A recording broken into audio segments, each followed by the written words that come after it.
I'm Karim Harji from the Said Business School at the University of Oxford, and it is my pleasure to provide some introductory remarks to this panel on standards and frameworks for IMM. I'm going to talk about how I see IMM, introduce you to some of the concepts and questions that the field is working through, situate some of the standards and frameworks and how they've evolved, and present the opportunity for IMM looking forward. According to the common definition from the GIN and the IMP, IMM includes both identifying and considering the positive and negative effects of one's business or investments on people and planet. And what we're trying to do is mitigate any of the negative effects and maximize the positive effects in alignment with the goals and capital that we are deploying.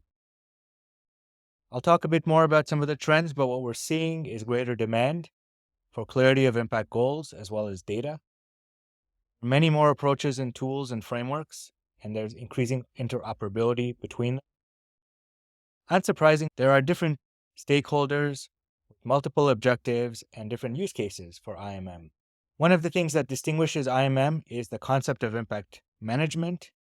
It's not just about looking back at what happened around what impact you had, but also to look ahead at how to make decisions to maximize your impact in the future, given your context, capabilities, and resources. Now, if we think about the concept of impact measurement more broadly, I'd encourage us to think about this in a few ways. The first is framing impact measurement as a toolkit rather than a singular standard or approach or framework. We're thinking about developing a toolkit that includes principles, approaches, standards, processes, all of which allow us to make better judgments of what a project or investment or portfolio has achieved in terms of social or environmental changes. Both the research and practice are still in the early days of professionalizing this field, but we've seen a lot of progress in the last decade. However, there are few conventions on how to handle this plurality of stakeholders and recognize that there's still a bit of ambiguity in the way that we define concepts, tools, and frameworks, but also increasingly greater shared language, adoption of key standards and norms and practices. The key point, though, is when we think about what impact measurement and management looks like, it's a dynamic activity. We're looking back, but we're also looking ahead, and we'll also want to look beyond the things that we typically would be looking at when we count things. So some of the impacts we might look at are quite tangible and obvious and reportable. In other cases, we have to go beyond that to think about the strategic implications in ways we add new value as a result of the insights we're getting from IMM. We can think about this in terms of three different aspects or principles of IMM. The first is that impact investors need to articulate their intentions. You have to be clear about why you're measuring and who is measuring. You also want to be able to integrate those considerations around impact at each stage of how you make investment decisions. We want to be able to value this and integrate it at all parts of our process to ensure that it gets the attention it deserves. And increasingly, we're asking questions around integrity. Are we really doing what we say? Is the data that we use to support the claims we make valid, reliable, and verifiable? These three principles are particularly important because impact investors are often clear about their intentions.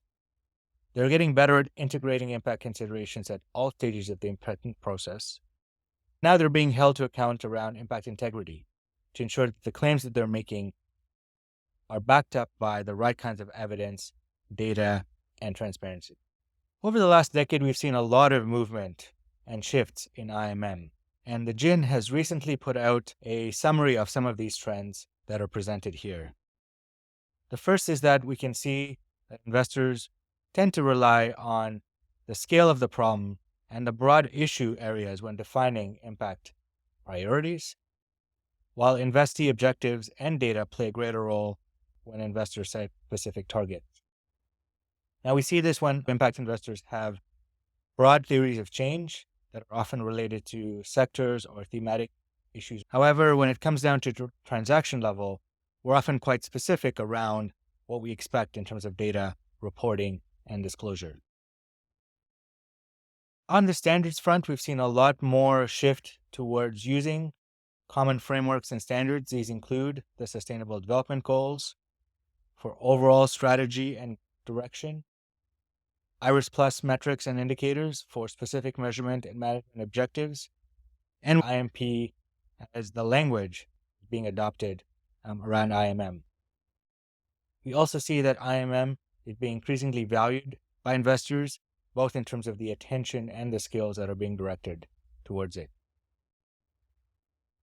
We know that investors are beginning to use impact data that they're collecting, but there's still some questions around how to move from measurement to management and tensions between financial considerations and impact considerations.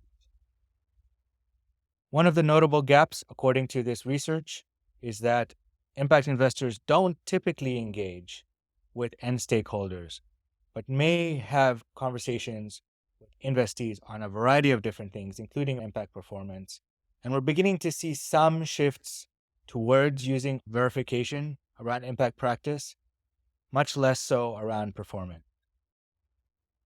The overall picture is one of increasing evolution, sophistication, and activity around IMM. There's been a lot of progress around standards, tools, and frameworks, much more activity, adoption, and integration. And now the big questions are around impact integrity, participation, and the use of IMM findings for decision making and both strategy and governance. There are a number of different starting points that investors typically use. Talked about the SDGs, the IMP norms, but also others like the operating principles for impact management, UNPRI, and the SDG impact standards. On the tools and systems side, we see IRIS being used quite a bit, as well as other efforts, SASB and GRI, and a number of sector-specific or segment-specific platforms and tools. The good news is that regardless of where you are in your journey around IMM, one of these areas is an obvious starting point. You don't have to reinvent the wheel, and there are a lot more examples now than we had even 5 years ago. Increasingly, the guidance around what to pick, what is appropriate when, and how to use them is becoming available as well. This is an example from the Impact Management Platform, which has a great systems map for both organizations as well as for investors. Encourage you to check those out because it provides some good wayfinding among the range of different frameworks, tools, and approaches. So in my final remarks, I want to summarize the opportunity more broadly around IMM. I would say if you're not already doing this, you're behind. Increasing mainstream attention, regulators are going to be asking questions, both in capital market as well as around social impact. And so you should be paying attention and already beginning to use these tools and frameworks. You should also encourage engagement across your organizations with many of these initiatives and approaches. It shouldn't be just one person's job or even one team's job. Staff across all types of organizations are increasingly interested in issues of impact, purpose, and mission. They should be encouraged to get to know many of these platforms, tools, and frameworks, including the ones that will be presented, and to also think about the ways in which they can be applied in unique and creative ways to the work that you do. And my two final remarks are around reframing what IMM is. Sometimes we conflate IMM with reporting, and I think it's important to go beyond reporting to think about how we can uncover new value and opportunities from doing this well. In this way, IMM is strategic. And the other myth or challenge is this notion that IMM is difficult. I don't think it's difficult. I think change management is difficult. And we know that IMM has behavioral and relational components to it. And so when we think about what the opportunity for IMM is, there are a lot of starting points, easy to get started. There's a community behind you. There are a lot of options. You should go beyond the reporting agenda and think about the strategic implications.